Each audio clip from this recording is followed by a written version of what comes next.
Good morning students. आज हम रक्त से संबंधित नेक्स्ट टॉपिक लेंगे, ब्लड प्रेशर, जिसे आप हिंदी में क्या कहते हैं, रक्त दाब। इससे आप वेल नोन ही होंगे कि जो एज के साथ बढ़ते बढ़ते इसमें रक्त दाब में चेंजेस आ जाते हैं और जिसके कारण आपको डॉक्टर कहता है कि हाई ब्लड प्रेशर है या लो ब्लड प्रेशर है आपको। तो रक्त दाब यही है ब्लड प्रेशर का मापन। तो इसके लिए आपके जो यहाँ पे डॉक्टर जो मानता है वो आपके किसके यहाँ पे जो उपस्थित है, ब्रैंकियल आर्टरी से आपके रक्त के दाब को वह मेजर करता है। और इसके लिए जो ब्रैंकियल आर्टरी, इसके द्वारा वो आपके रक्त के दाब को मेजर करता है। और जो इंस्ट्रूमेंट है ये हैंड का जो पट्टा है, साथ में आपके जो पंपिंग वो आपको दिया जाता है। और जो मरकरी की रीडिंग होती है जो अप और डाउन होती है, उससे आपको रक्त का वो मेजरमेंट करता है। तो उसको पूरे को स्फेग्मोमैनोमीटर कहा जाता है, जिसके द्वारा ब्लड प्रेशर का नापन होता है। तो रक्त दाब क्या है? तो रक्त दाब जो आपके रक्त वाहिनियों में जो रक्त फ्लो हो रहा है उसको ही ये मापन करते हैं। तो ये रक्त दाब का जो इफेक्ट है ये दो प्रकार से होता है। एक तो जब आपके हृदय से रक्त निकल रहा है, वाहिनियों में जा रहा है, तो उस समय जब संकुचन के समय जो दाब पड़ता है तो वो आपके एक तो आधारभूत कारण है रक्त का, और दूसरा है कि रक्त वाहिकाओं में वो फ्लो हो रहा है। तो दीवारों का प्रतिरोध, जिस पर रक्त की प्रवाह करते समय दीवार क्या करती है, जो रक्त की वाहिकाओं में ये रक्त फ्लो हो रहा है तो दीवार है उसको फ्लो को कंट्रोल करती है। तो वो ही एक दूसरा आधारभूत कारण है आपके ब्लड प्रेशर का। तो पहला क्या है कि हृदय में उसके संकुचन द्वारा, पहला कारण है हृदय में उसके संकुचन द्वारा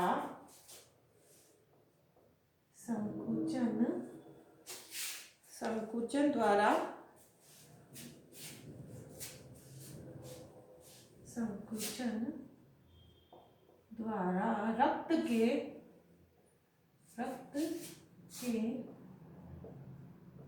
निष्कासन का बल, ये जो बल है जिसका प्रयोग हृदय कर रहा है किसके लिए, रक्त को अपने से बाहर की ओर निकालने के लिए, तो वो संकुचित हो रहा है हृदय, और इसलिए उसमें क्या हो रहा है, प्रेशर का डेवलपमेंट हो रहा है। और यही प्रेशर क्या कहलाता है, रक्त दाब। दूसरा है रक्त वाहिकाओं की दीवारों का प्रतिरोध, रक्त वाहिकाओं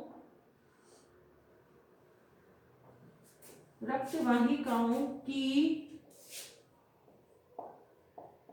दीवारों का प्रतिरोध।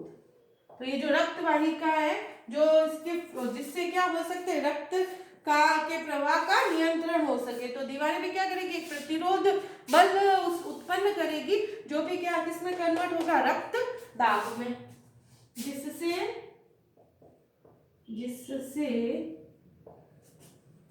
रक्त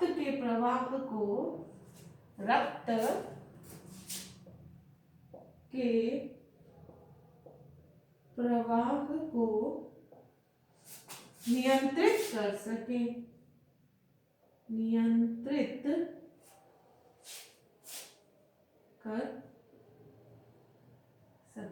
तो ये जो दो कारण है ब्लड प्रेशर के, दो आधारभूत कारण है। एक तो हृदय का संकुचन हुआ, और हृदय का संकुचन हुआ तो रक्त को धक्का मिला, और रक्त को धक्का मिला तो वो आगे वाहिकाओं में गया।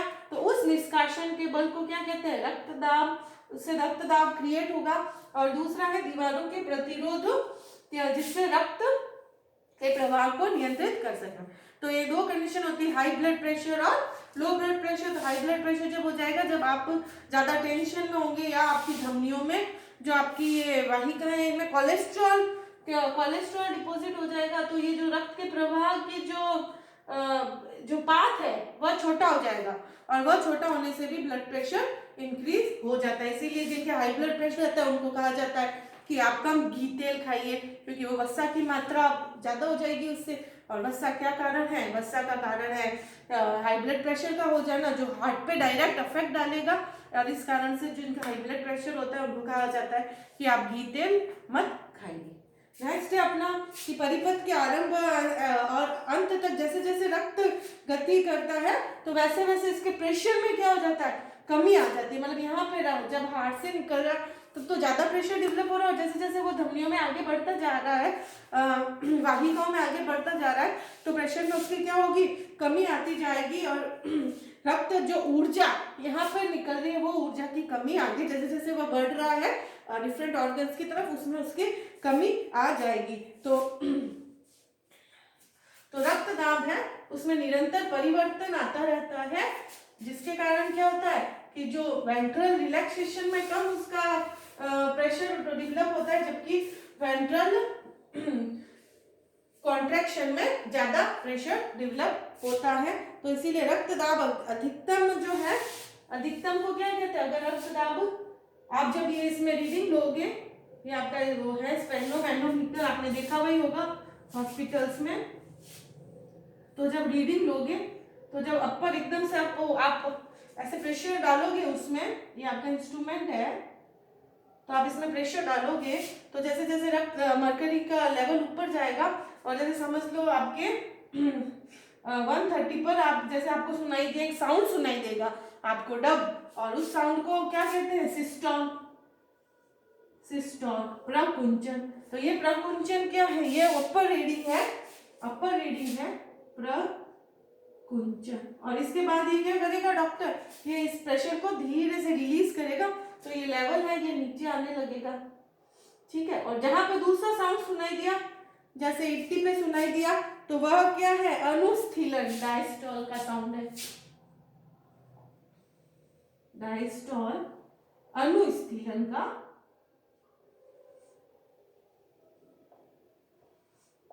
हाँ, जैसे आपको यहाँ पे 80 पे सुनाई दिया तो आपकी रीडिंग क्या होगी? 130/80। अपर रीडिंग तो होगी 130 और लोअर रीडिंग हो गई 80। तो अपर रीडिंग है वेंट्रल रिलैक्सेशन का, और जो अपर रीडिंग नीलेटरल वेंट्रिकुलर कॉन्ट्रैक्शन का, और लोअर रीडिंग है वेंट्रिकुलर रिलैक्सेशन का। तो अपर रीडिंग क्या है? वेंट्रिकुलर कॉन्ट्रैक्शन का, और लोअर रीडिंग है वेंट्रिकुलर रिलैक्सेशन का।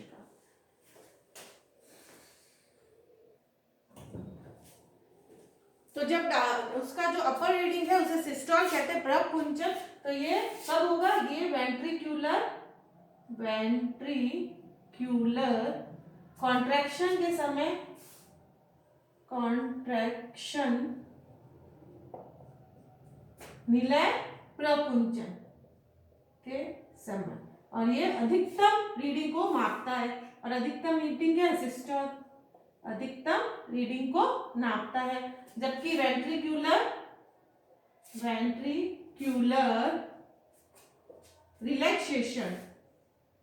रिलैक्सेशन के समय लोअर रीडिंग को यह मापता है, लोअर रीडिंग को, निलय स्थिलन लोअर रीडिंग को मापता है। तो ये आपका जो आपके जो डॉक्टर है वो आपके यहाँ पर जो आपके यहाँ पे जो बांधते हैं जो इंस्ट्रूमेंट, तो वो पूरे इंस्ट्रूमेंट को क्या कहते हैं? स्फेग्मोमेनोमीटर, जो ब्लड प्रेशर नापने के लिए काम आता है। स्फेग्मोमेनोमीटर ये किस लिए काम आता है? ये ब्लड प्रेशर नापने के लिए, ब्लड प्रेशर नापने के ये काम आता है। आजकल तो बहुत सारे इलेक्ट्रिक इंस्ट्रूमेंट भी आ गए हैं जो डायरेक्ट ही आप यूज कर सकते हो। तो पहले ये यूज करते थे स्पेग्मोमेनोमीटर, तो ये ब्लड प्रेशर नापने के लिए काम आता है। और जिस आर्टरी पे ये बांधते हैं, बाहु धमनी, इसे क्या कहते हैं? बाहु धमनी, ब्रैंकियल आर्टरी, ब्रैंकियल हाँ ठीक। तो अपर रीडिंग हमेशा जो है वयस्कों में 110 से 125 मिली एचजी रहेगी अपर रीडिंग। जो ज्यादातर वयस्क अगर हेल्दी वयस्क है तो उसमें 110 से अपर रीडिंग 110 से 120 एचजी रहती है व लोअर रीडिंग 65 से 80 एचजी रहती है। 65 से 80 एचजी ये नापी गई है। तथा ये अपने बच्चों में रक्त कम का दाब कम होता है, जबकि नवजात शिशु में 70/34। नवजात शिशु में कितना मापा गया है? नवजात शिशुओं में 70/34, तो 70 अपर होगी, 34 लोअर एचजी। 9 से 14 साल के बच्चों में ये है 105/70 एचजी बटा 70। तो आपके ये प्रैक्टिकल में भी है आपके स्फेग्मोमैनोमीटर। तो आपको ये क्वेश्चन पूछ लिया जाता है एग्जाम में कि कौन सा इंस्ट्रूमेंट है ब्लड प्रेशर नापने के लिए, तो आपको स्फेग्मोमैनोमीटर और कौन सी धमनी पे ये बांधा जाता है, तो ये ब्रैंकियल आर्टरी पे बांधा जाता है। ये आपके जो कुछ क्वेश्चंस है जो वो पूछ लेते हैं। और ब्लड प्रेशर इंक्रीज होने का कारण है हाइपरटेंशन हो जाना या कोलेस्ट्रॉल का डिपोजिशन हो जाना, ये सारे ब्लड प्रेशर इंक्रीज होने के कारण है। जबकि लोअर ब्लड प्रेशर में हाइपोटेंशन मतलब आपका चिंतक अंदर ही अंदर आपके चिंतित ज्यादा हो रहे तो भी यह ब्लड प्रेशर लो भी हो सकता है आपके। और ये दो कारण है इसके ब्लड प्रेशर के हाई या लो होने के कारण।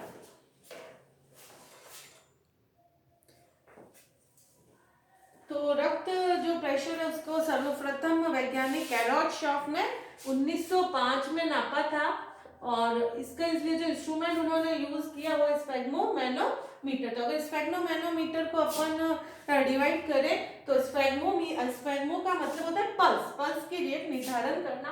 दूसरा है मैनोस प्रेशर मतलब दाब व मीटर है गणना करना। तो पल्स का जो प्रेशर है, जो आपकी वाहिकाओं में जो प्रेशर है उसको नोट करना ही स्फेग्मोमैनोमीटर का काम है। तो अब हम इस स्फेग्मोमैनोमीटर के उपकरण के भाग देखेंगे। तो आपने एज सच हॉस्पिटल्स में इस स्फेग्मोमैनोमीटर को देखा ही होगा।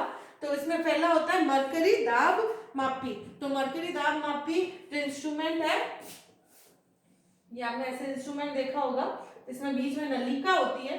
तो इस नलिका में क्या है, मरकरी डाला हुआ है। तो जैसे जैसे वो डॉक्टर हवा भरता है, किससे हवा भरता है, वायु पंप से। तो वैसे वैसे ऊपर वह मरकरी का लेवल जाता है। तो इसके ऊपरी सिरे से रबड़ बैंड जुड़ा होता है और निचले सिरे से इसके यहाँ से रबड़ बैंड और निचले सिरे से नलिका जुड़ी हुई रहती है। तो ये मरकरी दाब मापी है। और इस मरकरी दाब मापी की जो रीडिंग होती है, चिन्हित नली यहाँ पे रीडिंग यहाँ पे आपको दिखेगी, ऐसी रीडिंग होती है जो 0 से 300 mm तक ये रीड 300 mm तक ये रीडिंग इसकी होती है। तो चिन्हित नलिका 0 से 300 mm तक, ये यहाँ पर 300 तक ये रीडिंग कर सकता है आपके ब्लड प्रेशर की। और दूसरा है भुजबंद आमलेट आपको मैं बता ही रही हूँ, जो यहाँ पे ब्रेंकियल आर्टरी पे इस आमलेट को बांधा जाता है। और ये जैसे जैसे आप वायु पंप करोगे तो ये फूलता रहेगा।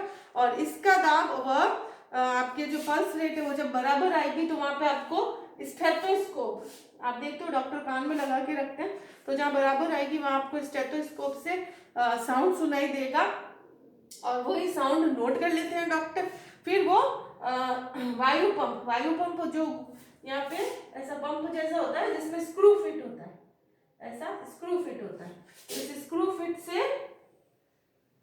स्क्रू से ये क्या करेगा, एक बार अपर रीडिंग आ गई तो ये धीरे धीरे उसको छोड़ेगा, डॉक्टर हवा को धीरे धीरे रिलीज करेगा। और इस कारण से जो नीचे की, जहाँ उसको नीचे कहीं साउंड सुनाई दिया, जैसे 80 या 90 पे जहाँ भी साउंड सुनाई दिया, तो वो उसकी लोअर रीडिंग होगी। तो वो उन दोनों रीडिंग को नोट डाउन कर देगा और आपको बता देगा कि आपका ब्लड प्रेशर कितना है। तो रक्त दाबी का यही उपयोग है कि आपके ब्लड प्रेशर को नोट डाउन करना। और अगर आपके हाई ब्लड प्रेशर है तो आपको उस हिसाब से मेडिसिन देना और उस हिसाब से आपको सलाहें देना कि कोलेस्ट्रॉल कम खाइए और अगर आपको लो ब्लड प्रेशर है तो उस हिसाब से डॉक्टर आपको मेडिसिन देता है।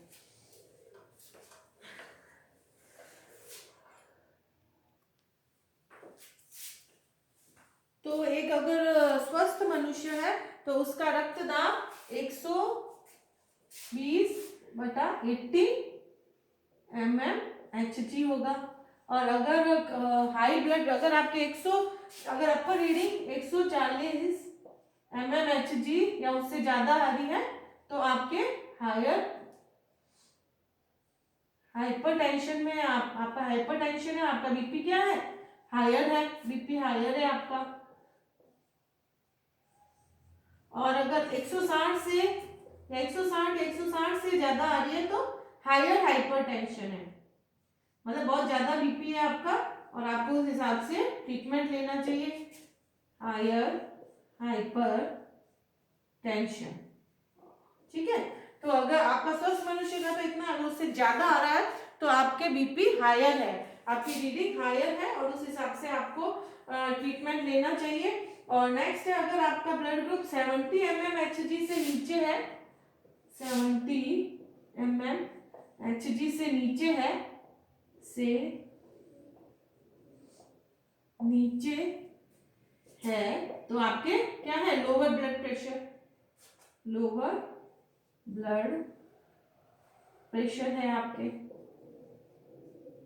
और इसलिए आपको वैसी मेडिसिन लेनी चाहिए और डॉक्टर प्रिस्क्राइब भी आपको वही करेगा कि आपके लो। तो जो हृदय रोगी होते हैं उनको उनका ब्लड प्रेशर रेगुलर उनको नापना चाहिए हर महीने, और दोनों हाथों में आपको अगर बहुत ज़्यादा रीडिंग आ रही है तो आप दोनों हाथ पे लगा के नाप सकते हैं उसको, ताकि आपको रीडिंग सही से एक्यूरेट मिले।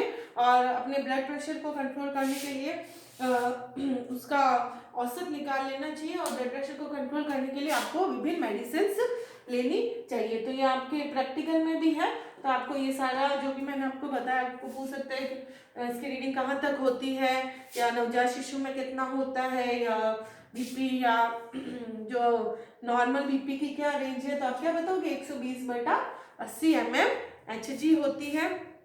तो आपको ये जो भी इंस्ट्रूमेंट इसको अच्छी तरह से देख कर और इसका चेकअप करके फिर ही यूज करना चाहिए और रीडिंग एक्यूरेट लेनी चाहिए। हो सके तो आप 2 से 3 बार तक रीडिंग ले लें ताकि आपकी रीडिंग एक्यूरेट आए और आप उसी हिसाब से ट्रीटमेंट, जो भी पेशेंट है अगर उसका हायर आ रहा है तो उसको उसी हिसाब से ट्रीटमेंट देना चाहिए। Thank you.